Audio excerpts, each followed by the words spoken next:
Hi, Kathy here from Kathy's Cute Creations. I've come to you today because what I want to do is show you how I lay my fabric out. Now, not for the cutting, but just when I get my kit, whenever I get them, it doesn't make any difference who I get them from. I lay them out so that I can make sure all the fabric has been cut to the correct size and that I'm not missing anything. Now, just recently I did have some fabric that was in a kit, and it was laser cut, and when I came to taking the pieces out of the package, I was actually missing a piece. Now, I haven't contacted the shop that I bought this from. I can just replace it with something else, but the point is, if I couldn't have replaced it because it was a main piece of the kit, then I need to know this in advance. Well, I've already had this for over a year. It's on me that I didn't check every single month when it was a block of the month, when my month came, to see that I didn't have a piece.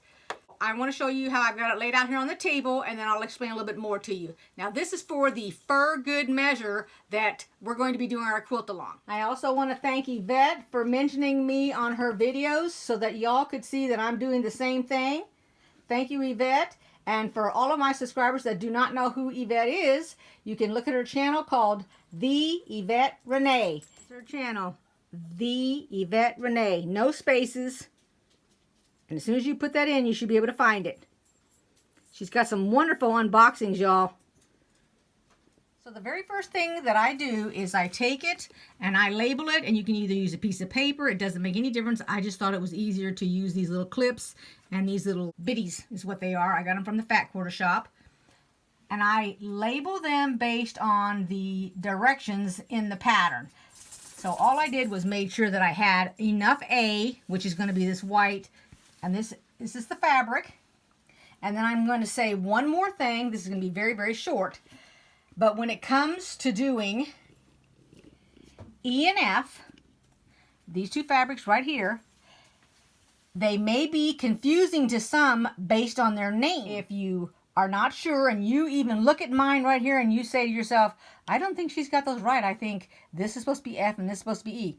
Then you can get on Google and look up the name of this fabric, and it will show you that this is the correct fabric for E in this kit. These two fabrics are identical size. That's why it's confusing if you don't know the correct name of the fabric. The others, you can just base it on the width of the fabric. But everybody that's got their kit already knows this is what's in it right here. And you got probably a little extra. Now, this is going to be plenty of fabric to make this.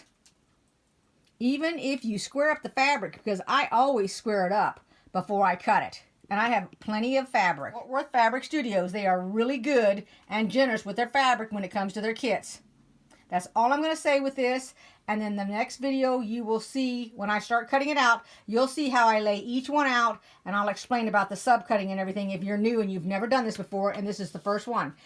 And I cannot express it enough that this is very, very beginner friendly. If you like this video, give it a thumbs up, subscribe, click on the little bell so that you can get the message that we're starting this, and then you can follow along. Thank you for watching, everybody. Bye-bye.